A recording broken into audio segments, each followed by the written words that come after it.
Alguien robó al hijo de Adriana el mismo día que nació. Y hoy, ese niño vuelve al valle en brazos de un hombre que no descansó hasta encontrarlo. La llegada de Bernardo parte el valle salvaje exactamente en dos: lo que era antes de este momento y lo que viene después. Y lo que viene después no se parece a nada que este valle haya vivido jamás. Porque Bernardo no volvió derrotado, no volvió con las manos vacías, volvió con un niño envuelto en una manta azul, dormido, con los puños atrastados, como si incluso sin saberlo, ese pequeño cuerpo estuviera listo para reclamar lo que le quitaron. Y cuando ese niño abra los ojos, Rafael Gálvez de Aguirre va a romperse de una manera que nunca antes lo hemos visto romperse, porque esos ojos son los de Adriana, exactamente los de Adriana. Pero antes de llegar a ese momento, antes de llegar al nombre, a la marca, a la promesa que Rafael pronuncia con la voz partida en dos, hay una traición que está a punto de quedar al descubierto. Hay un papel escondido entre los pliegues de un vestido. Hay una firma que lo cambia todo. Y hay una mujer que cae por unas escaleras y no se vuelve a levantar. Este capítulo de Valle Salvaje no es un capítulo, es una detonación.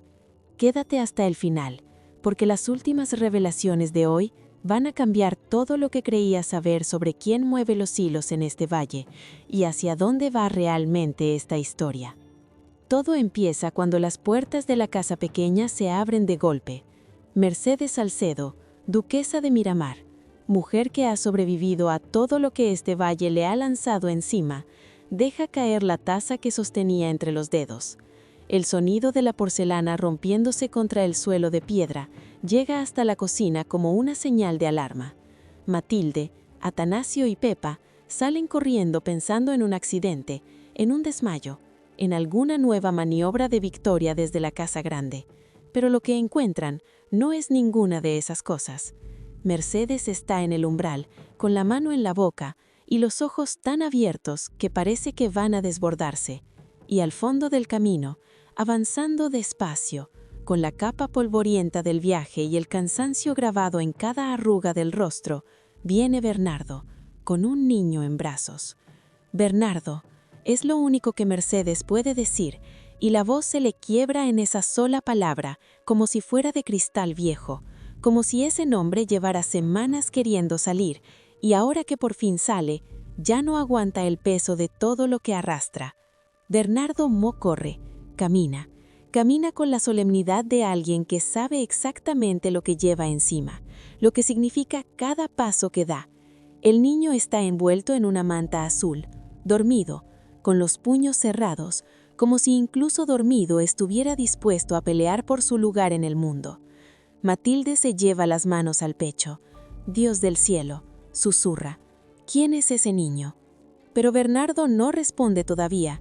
Llega hasta Mercedes, le da un beso en la frente que dice más que 1000 palabras, y entonces mira a todos los que se han agolpado en la puerta con esa misma expresión de incredulidad absoluta. Necesito ver a Rafael. Eso es lo primero que dice, antes de explicar nada. Necesito ver a Rafael ahora mismo. Y la forma en que lo dice, esa calma tensa, esa seriedad que no admite demora, hace que el corazón de Mercedes se detenga un instante. ¿De quién es ese niño?, pregunta ella en voz baja, acercándose al niño dormido. Y en los ojos de Bernardo hay tanto dolor, tanta urgencia, tanto peso acumulado, que Mercedes ya entiende antes de escuchar la respuesta que lo que está a punto de decirle va a cambiar el valle para siempre. Manda a llamar a Rafael, repite él, y a Luisa, y a Bárbara, y a Pedrito, a todos juntos, pero primero a Rafael. La tensión se extiende por la casa pequeña como el humo de un incendio que todavía no tiene llamas visibles, pero ya lo ha quemado todo por dentro. Pepa sale disparada hacia la casa grande sin que nadie tenga que pedírselo. Atanasio y Matilde se miran sin entender. Y Mercedes no aparta los ojos de ese niño que duerme sin saber que acaba de llegar al centro de la tormenta más grande que ha vivido el Valle Salvaje. En la casa grande, Francisco recibe el mensaje de Pepa con el ceño fruncido. ¿Bernardo? ¿Ha vuelto Bernardo? ¿Y qué significa que trae un niño? Pepa no puede darle más explicaciones porque ella misma no las tiene. Solo sabe lo que vio. Solo sabe que Bernardo está en el valle con un bebé en brazos y la urgencia en su voz no era la urgencia de alguien que llega con buenas noticias, sino la de alguien que llega con una verdad que ha estado ardiendo durante demasiado tiempo. Francisco sube las escaleras de dos en dos. Rafael está con María. Rafael siempre está con María. Desde la muerte de Adriana, Rafael no ha podido separarse de esa niña más de lo que tarda en respirar entre un sollozo y el siguiente. La tiene en los brazos cuando Francisco llama a la puerta. La tiene en los brazos cuando escucha que Bernardo ha vuelto. Y la sigue teniendo en los brazos cuando baja las escaleras y sale hacia la casa pequeña, con el corazón ya acelerado por razones que todavía no sabe nombrar. Porque hay algo en el mensaje, algo en la forma en que Francisco lo transmite, algo en la expresión de Pepa que esperaba en el pasillo, algo que le dice a Rafael que lo que está a punto de encontrar al cruzar esa puerta no es una sorpresa cualquiera. Y Rafael lleva razón. Cuando entra en el salón de la casa pequeña y ve a Bernardo de pie con ese bebé en brazos, Rafael se detiene en seco. El mundo se detiene con él. Nadie habla durante un momento que parece durar horas. Nadie en esa habitación es capaz de pronunciar una sola palabra. Rafael mira a Bernardo, mira al niño, mira a Mercedes que tiene los ojos brillantes de lágrimas que todavía no ha derramado. Mira a Luisa, que acaba de llegar jadeando con las manos manchadas de harina. Mira a Bárbara, que entró detrás de él y que ahora está paralizada junto a la puerta, como si sus pies hubieran hecho raíces en el suelo. Y entonces llega Pedrito.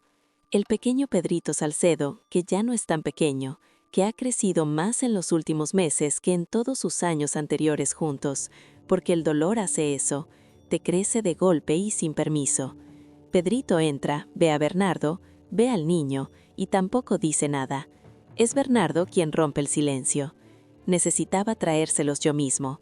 Empieza, y la voz le tiembla apenas, pero la controla, la sostiene, porque sabe que lo que viene ahora necesita claridad, no derrumbe. Necesitaba ser yo quien os lo trajera. Esto no podía llegar en una carta, no podía llegar a través de nadie más. Rafael da un paso hacia él, solo uno, y la voz le sale ronca, casi sin aire. ¿De quién es ese niño? Bernardo lo mira directamente a los ojos. Es tuyo, Rafael. Silencio. Un silencio tan absoluto que se puede escuchar el viento colándose por los postigos entreabiertos, el crepitar del fuego en la chimenea, la respiración de Pedrito, que de repente se ha vuelto muy rápida y muy corta. Es tuyo, repite Bernardo, y es de Adriana. Y ahí es cuando el mundo de Rafael Gálvez de Aguirre se parte exactamente en dos.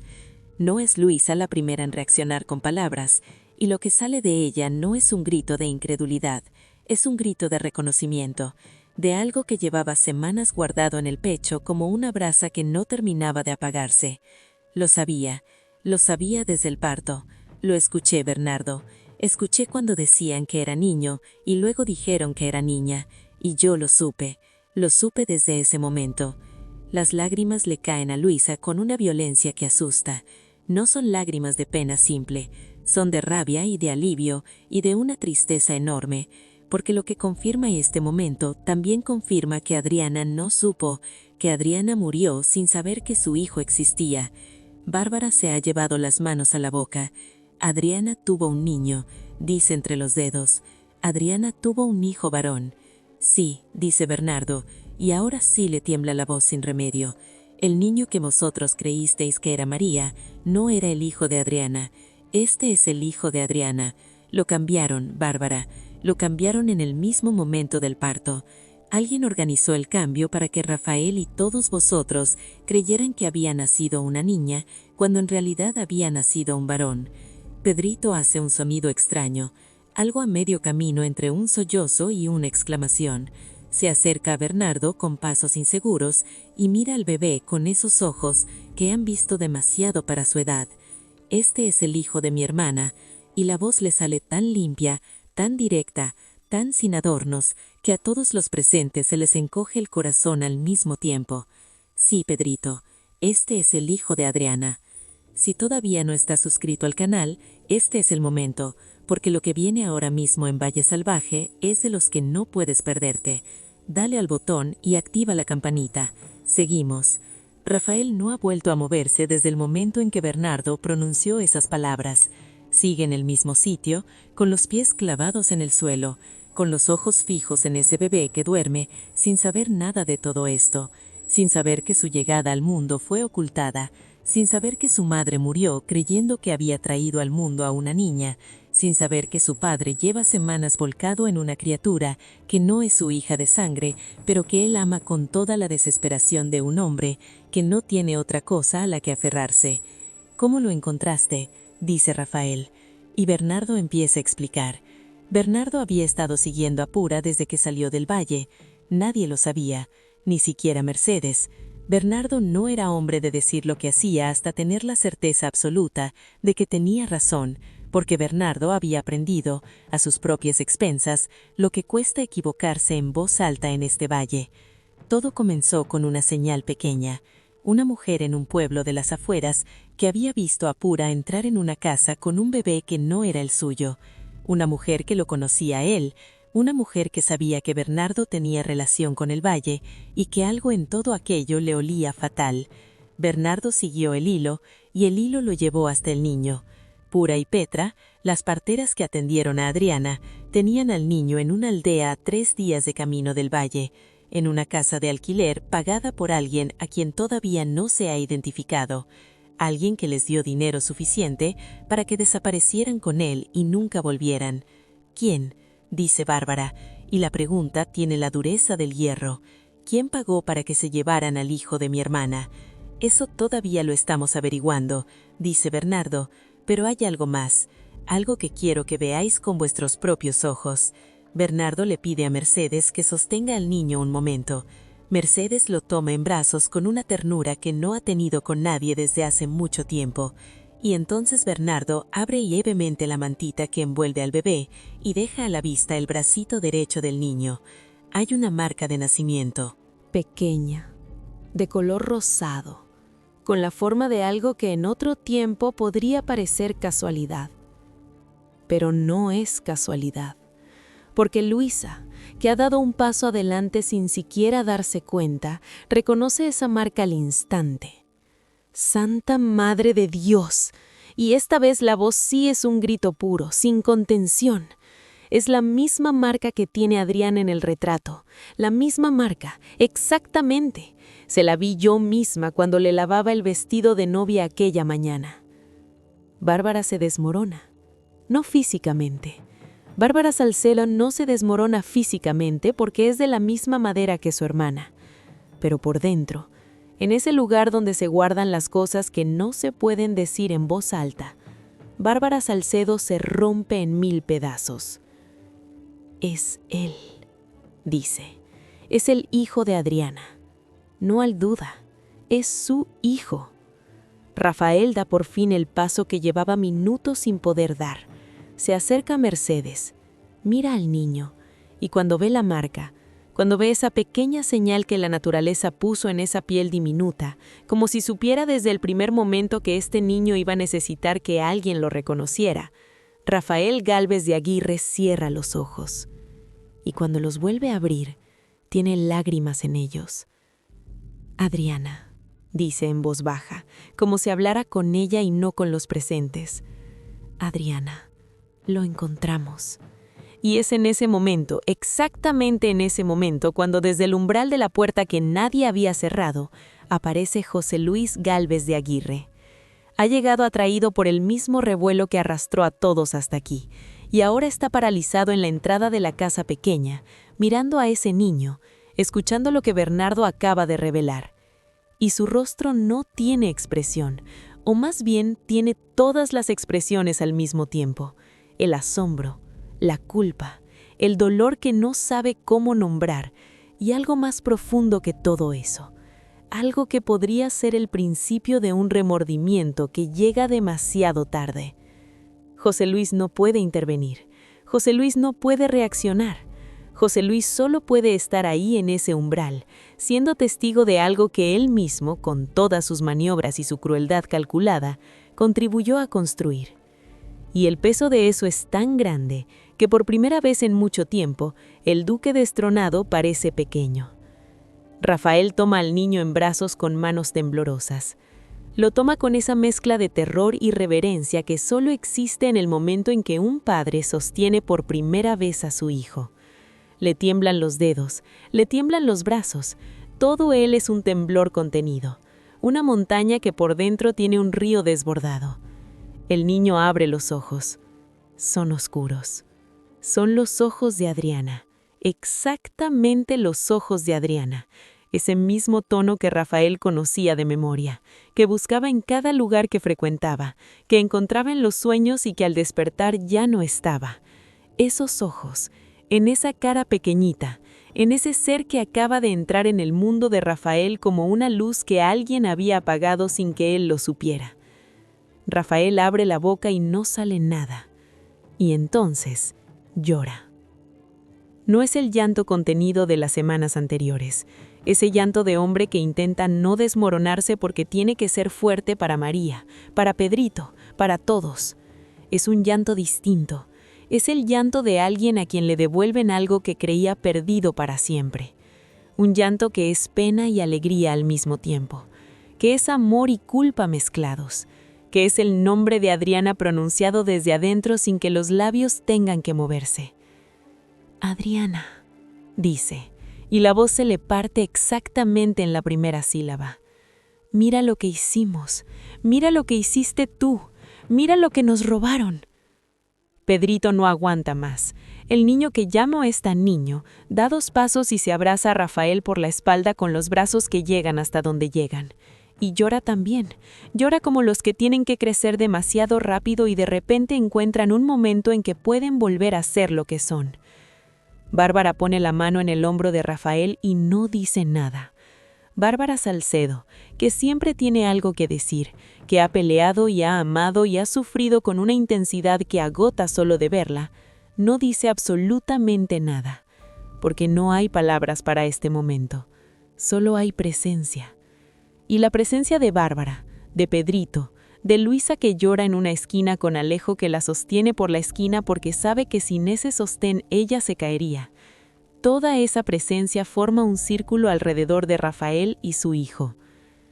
Te voy a decir cómo te vas a llamar a bebé, dice Rafael mirándolo directamente a esos ojos que son los de Adriana. Y lo voy a decir aquí, delante de todos los que te quieren, para que seas real desde ahora mismo.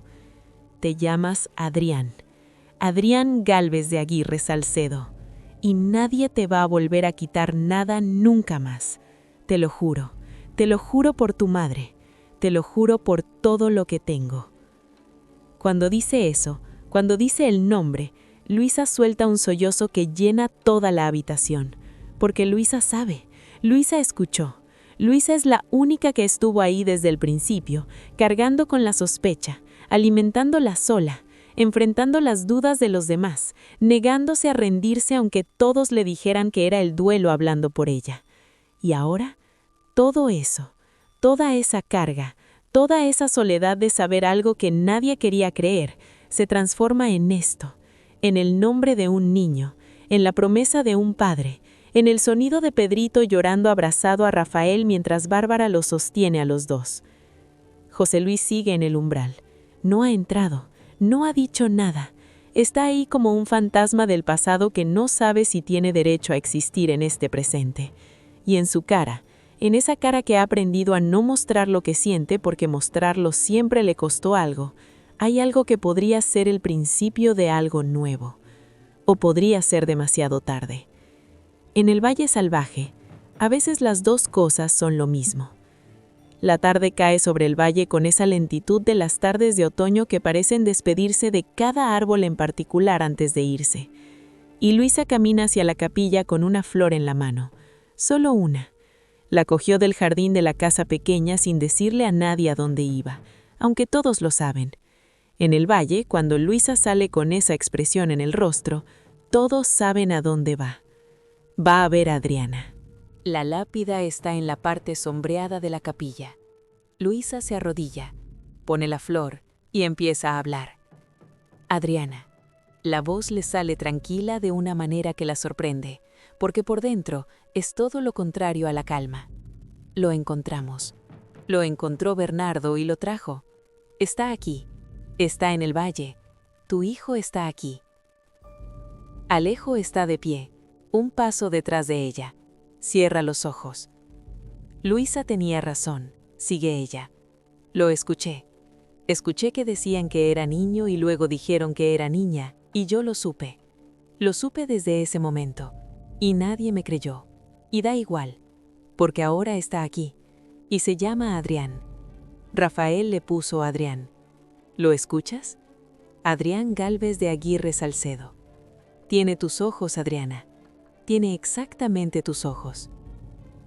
Una lágrima, solo una al principio, y luego el diluvio que Luisa había estado conteniendo desde que Bernardo cruzó la puerta de la casa pequeña. Hice lo que te prometí. Prometí que encontraría la verdad y la encontré. No sé si eso sirve de algo. No sé si desde donde estás puedes escucharme, pero quería que lo supieras. Alejo se arrodilla a su lado. Le pone la mano en la espalda. No dice nada porque no hace falta. A veces el amor no necesita palabras.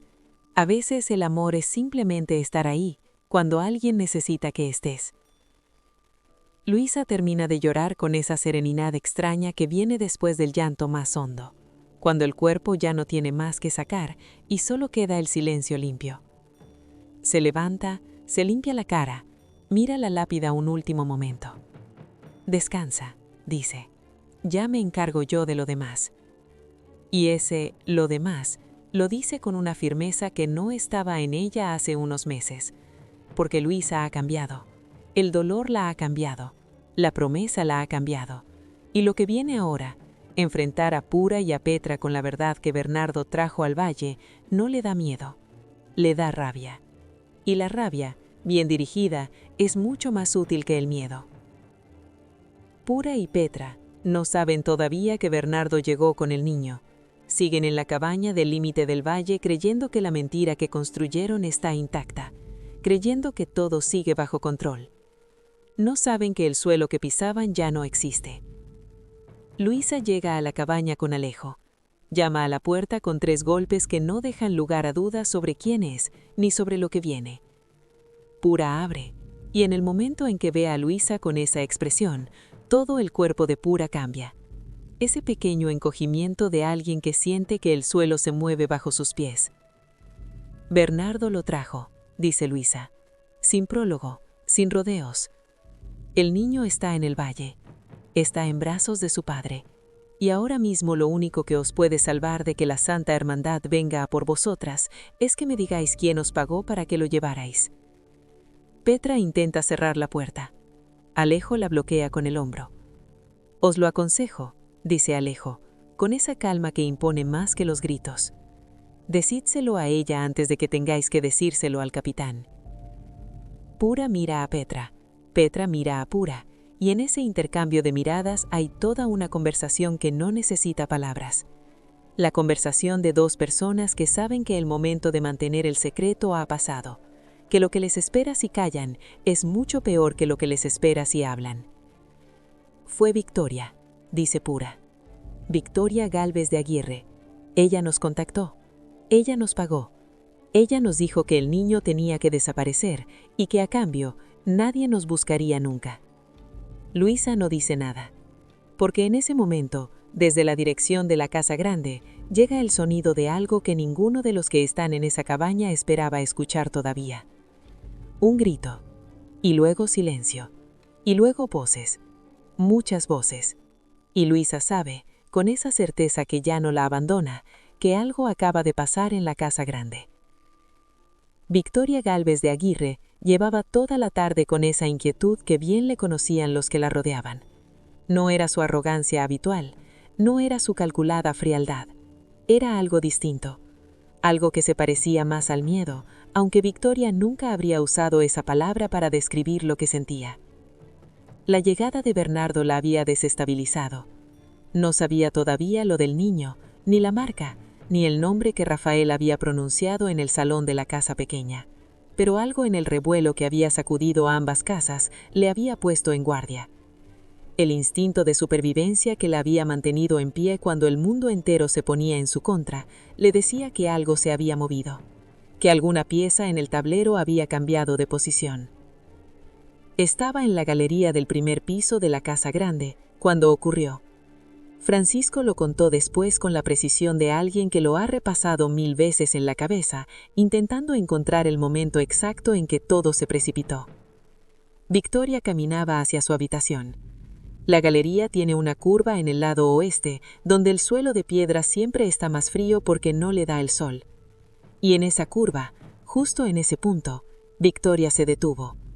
Se detuvo porque oyó algo, una voz, o creyó oírla, y al girar para mirar hacia el origen de esa voz, perdió el equilibrio.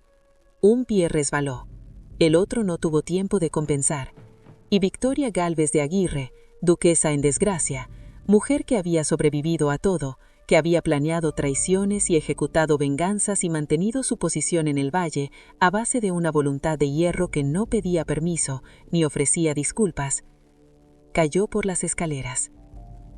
Francisco fue el primero en llegar. La encontró al pie de las escaleras, inmóvil, con una palidez que no era la palidez del desmayo. Era la otra, la definitiva. El galeno no tardó en confirmar lo que todos temían. Victoria había muerto. La noticia se extendió por ambas casas con esa velocidad que solo tienen las noticias que nadie esperaba, y sin embargo, todo el mundo llevaba meses, quizá años, presintiendo, sin saberlo. Matilde la recibió con una expresión que no era alegría, pero tampoco era dolor. Era algo mucho más complicado. Era el fin de una guerra que había consumido demasiada energía de demasiada gente durante demasiado tiempo. Mercedes se quedó quieta. Dámaso palideció. Y José Luis, cuando Francisco llegó a decírselo, se sentó despacio en la silla más cercana, como si de repente le hubieran quitado algo en lo que se había apoyado sin saber que se apoyaba. El velatorio se celebró esa misma noche en la capilla de la Casa Grande. Todos acudieron, porque en el Valle Salvaje, se llore a quien se llore o no se llore, los rituales se cumplen. Acudió Rafael con el pequeño Adrián, acudieron Bárbara y Pedrito, acudieron Luisa y Alejo, acudieron Mercedes y Bernardo, acudieron Matilde y Atanasio, acudió Dámaso, que tenía razones propias para estar ahí, acudió Hernando, que tenía razones distintas, y en esa capilla llena de velas y de silencios tensos, y de miradas que no podían evitar encontrarse, aunque nadie quisiera encontrarlas, fue donde ocurrió. Fue Atanasio quien lo descubrió. Atanasio, que llevaba semanas con los ojos muy abiertos y las orejas muy despiertas, que había aprendido a observar donde los demás solo miraban, que tenía razones personales para no bajar la guardia en presencia de Victoria, aunque Victoria ya no pudiera hacerle daño. En el momento en que movieron el cuerpo de Victoria para prepararlo para el velatorio, algo cayó de entre los pliegues del vestido. Algo pequeño, un papel doblado. Alguien lo recogió antes de que pudiera perderse entre los cirios y los reclinatorios, y se lo pasó a Atanasio sin decir una palabra, porque reconoció que era él quien sabría qué hacer con ese papel. Atanasio lo leyó, y la mano que lo sostenía empezó a temblar.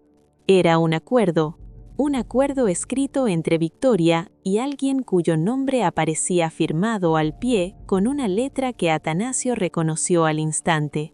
Un acuerdo que describía con la frialdad de quien habla de un negocio y no de una vida, todo lo que debía ocurrir en el momento del parto de Adriana. ¿Quién debía estar en la habitación? ¿Quién debía salir? ¿Qué debía desaparecer? El papel nombraba a Pura y a Petra. El papel nombraba al niño. Y el papel tenía al pie la firma de Dámaso. Atanasio miró a Dámaso desde el otro lado de la capilla. Dámaso estaba de pie junto a la puerta, con esa expresión de quien sabe que las cosas se mueven, pero todavía no sabe exactamente hacia dónde. Y cuando sus ojos se encontraron con los de Atanasio, cuando vio el papel en la mano del secretario, Dámaso supo, y todos los que estaban en esa capilla supieron también, porque el lenguaje del cuerpo no miente, y el de Dámaso en ese momento era el de un hombre que ve cerrarse las salidas una por una.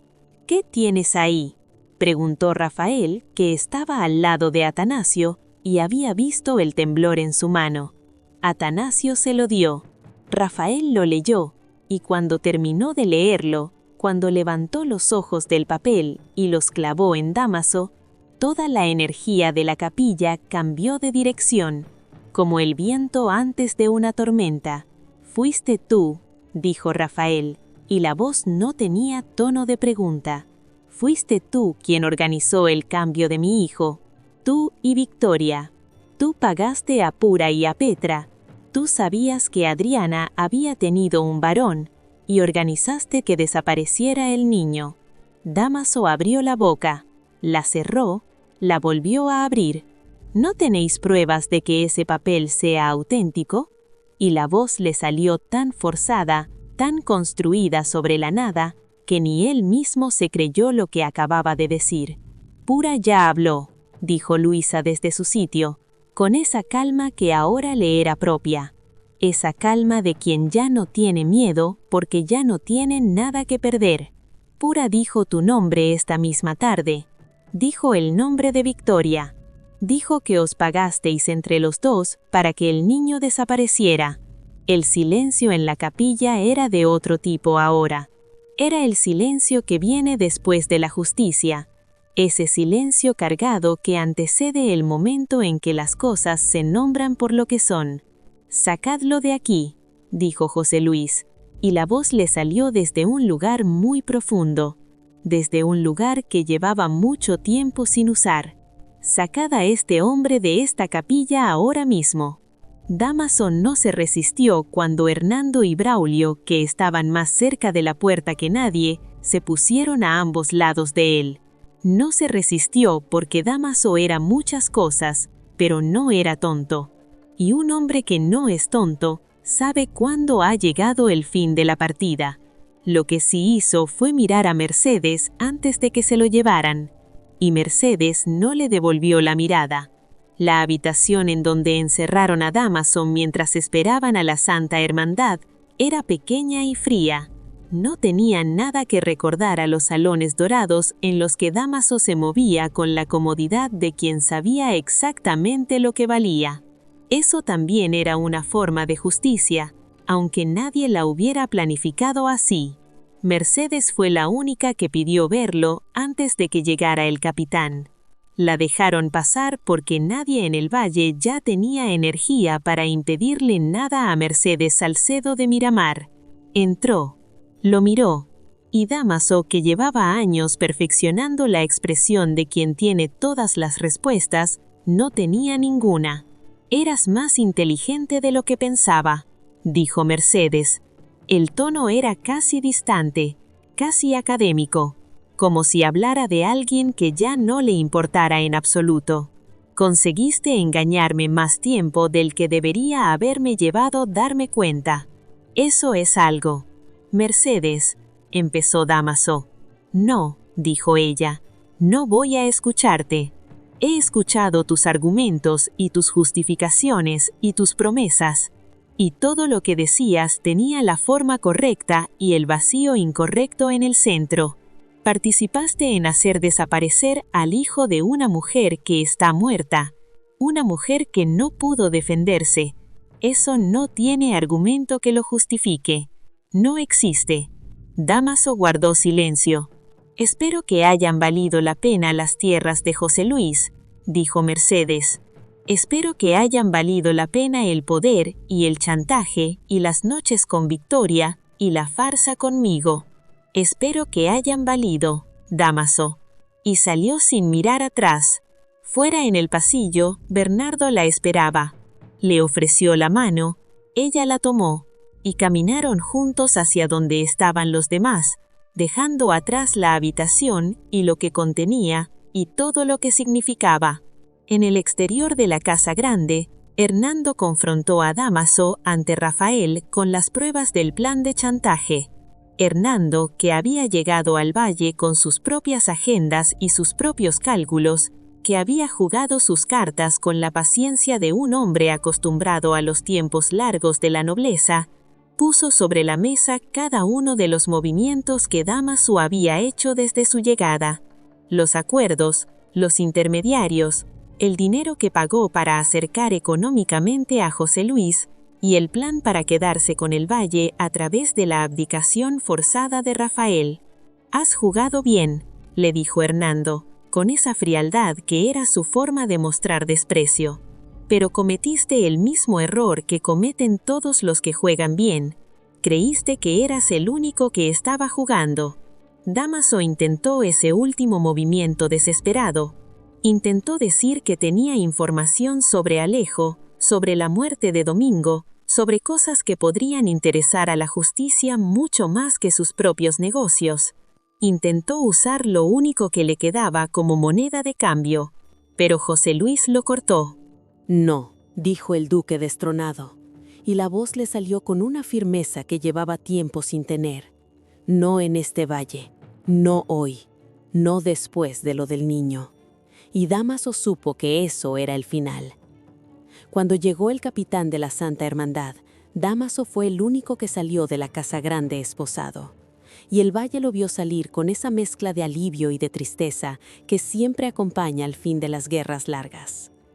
Pero no todo terminó con Dámaso, porque Hernando, que era un hombre de múltiples propósitos y nunca desperdiciaba un viaje, todavía tenía algo que hacer en el valle. Y ese algo tenía el nombre de Alejo. Hernando había estado recibiendo información de Enriqueta desde semanas atrás.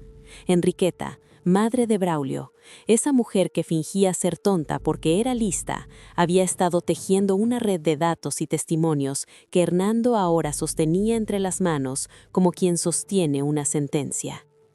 Encontró a Braulio en el establo de la casa grande aquella misma tarde, mientras el caos del velatorio todavía resolaba en los pasillos. «La prueba que buscabas», dijo Hernando a Braulio en voz baja. «El pago a Toribio para que abandonara la investigación de tu padre. Hay un testigo que vio a quien pagó a Toribio, y ese testigo nombró a Alejo Gálvez de Aguirre». Braulio apretó los dientes. «¿Estás seguro?» «Estoy seguro. La pregunta ya no es si fue Alejo. La pregunta es ¿qué vas a hacer tú con eso?». Braulio fue a buscar a Alejo esa misma noche. Lo encontró en la casa pequeña, sentado junto a Luisa, que dormía exhausta con la cabeza apoyada en su hombro después del día más largo de su vida. Alejo oyó los pasos de Braulio antes de verlo, y cuando lo vio, supo. Alejo siempre supo que este momento llegaría, que tarde o temprano alguien iba a cerrar el cerco y al final del cerco estaría él. «Sé que fuiste tú», dijo Braulio, sin rodeos, con esa directitud que era lo único que había heredado de su padre, junto con el nombre. «Necesito que me lo digas tú, no por la justicia, no por la Santa Hermandad. Necesito escuchártelo a ti». Alejo miró a Luisa dormida y tomó la decisión más difícil que había tomado en toda su vida. «Sí», dijo, «fui yo. Maté a tu padre». Braulio se quedó inmóvil. Amenazó a Luisa, siguió Alejo con la voz baja pero firme, con esa firmeza que solo tiene quien ha decidido dejar de huir. Se propasó con ella. Yo lo vi y perdí el control. No lo planeé, pero lo hice. Y desde ese día he cargado con ello. Braulio tardó en responder. «Mi padre», dijo al fin, con una voz que tenía capas que solo alguien que ha pensado mucho en algo puede tener. «Era un mal hombre. Lo sé desde siempre, aunque no lo haya podido decir hasta ahora. No era el hombre que yo habría elegido si hubiera podido elegir, pero era mi padre, y eso es lo único que tengo». Alejo asintió sin decir nada. «Necesito tiempo», dijo Braulio, «para pensar qué hago con esto». Y se fue. Alejo se quedó sentado junto a Luisa dormida, sabiendo que el tiempo que Braulio disponía para tomar esa decisión era también el tiempo que le quedaba a Alejo de libertad, que lo que decidiera Braulio iba a determinar todo lo que venía después. Fue Rafael quien lo encontró así. Rafael, que había dejado al pequeño Adrián con Bárbara por un momento para buscar a su hermano, porque Rafael también necesitaba a su hermano esta noche.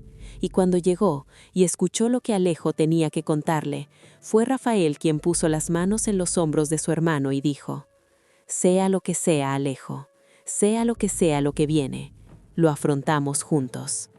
Y eso en el Valle Salvaje era lo más parecido a una promesa que podías hacer sin saber si ibas a poder cumplirla. Luisa no podía dormir, no porque el día hubiera sido exhaustivo, aunque lo había sido, no porque el cuerpo le pidiera descanso, aunque se lo pedía, sino porque llevaba semanas cargando sola con algo que pesaba más que todo lo demás junto. Isabel. La confesión de Isabel. Había matado a Evaristo Salcedo, el padre de Adriana, de Bárbara, de Pedrito, el hombre cuya muerte había marcado el destino de los 3 hermanos para siempre. Luisa lo sabía, y Bárbara y Pedrito no.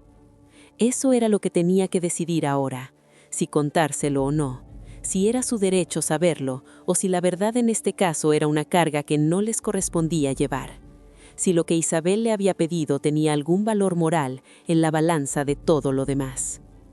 Luisa se levantó sin despertar a Alejo, fue a la cocina de la casa pequeña y se sentó junto a la chimenea casi apagada con un vaso de agua que no se bebió.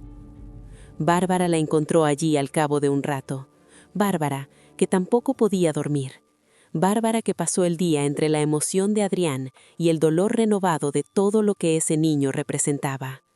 «¿Qué te pasa?», preguntó Bárbara. Y Luisa la miró y supo que no podía seguir sola con eso. «Hay algo que tienes que saber», dijo, «sobre tu padre». Bárbara se quedó quieta. «Isabel estuvo aquí», siguió Luisa. «Vino hace semanas, quería verme, y me dijo algo que llevo cargando desde entonces y que no debería cargar sola más tiempo». «¿Qué dijo Isabel, Luisa?» «Que mató a tu padre, que mató a Evaristo Salcedo, que fue ella». El silencio entre las dos mujeres tuvo la textura de algo que acaba de romperse y que ya nunca va a volver a estar entero de la misma manera. Bárbara no lloró, no inmediatamente. Bárbara procesó la información con esa capacidad que tenía para sostener las cosas más dolorosas con una dignidad que a veces parecía imposible. «¿Por qué?», preguntó al fin. «No lo sé todo», dijo Luisa. «Solo sé que lo confesó, que cargaba con eso desde hace mucho tiempo, y que vino porque no podía seguir callándolo». Bárbara miró el fuego. «Pedrito tiene que saberlo. Eso lo tendréis que decidir vosotros», dijo Luisa. «Yo solo sé que no podía seguir siendo la única que lo sabía». Bárbara asintió. Y entonces hizo algo que Luisa no esperaba. Extendió la mano sobre la mesa y tomó la de Luisa entre las suyas. «Gracias», dijo, «por no callártelo más». Y en esa gratitud, en ese gesto pequeño y enorme al mismo tiempo, Luisa sintió que algo del peso que había llevado durante semanas se soltaba por fin. No desaparecía. Las verdades no desaparecen. Pero ya no era solo suya. Y eso hacía que fuera más soportable. Amaneció sobre el Valle Salvaje con esa claridad fría de los días que siguen a las noches grandes. Esas noches en que demasiadas cosas ocurren y el sol del día siguiente parece no saber bien qué cara poner. Rafael estaba despierto desde antes del alba. Tenía a Adrián en un brazo y a María en el otro, porque Rafael había tomado una decisión sobre María que nadie le había pedido que tomara, pero que era la única decisión posible para el hombre que era. María se quedaría. María era su hija, aunque no fuera su hija de sangre. María era lo que le habían dado a cambio de lo que le habían robado. Y ese intercambio, aunque hubiera sido una injusticia, no era culpa de María. María y Adrián, los dos, padre de los dos. Y con esa decisión, Rafael Gálvez de Aguirre empezaba a ser el duque que el valle necesitaba. No el heredero inseguro. No el hijo rebelde. No el viudo roto. El duque. El hombre que sostenía 2 bebés en los brazos y miraba al frente porque no le quedaba otra. José Luis lo vio desde la puerta. Y esta vez sí entró, se sentó a su lado sin decir nada durante un momento. Miró al pequeño Adrián con esos ojos que habían visto demasiado y que ahora tenían que aprender a ver de otra manera. «Me equivoqué», dijo José Luis. 3 palabras.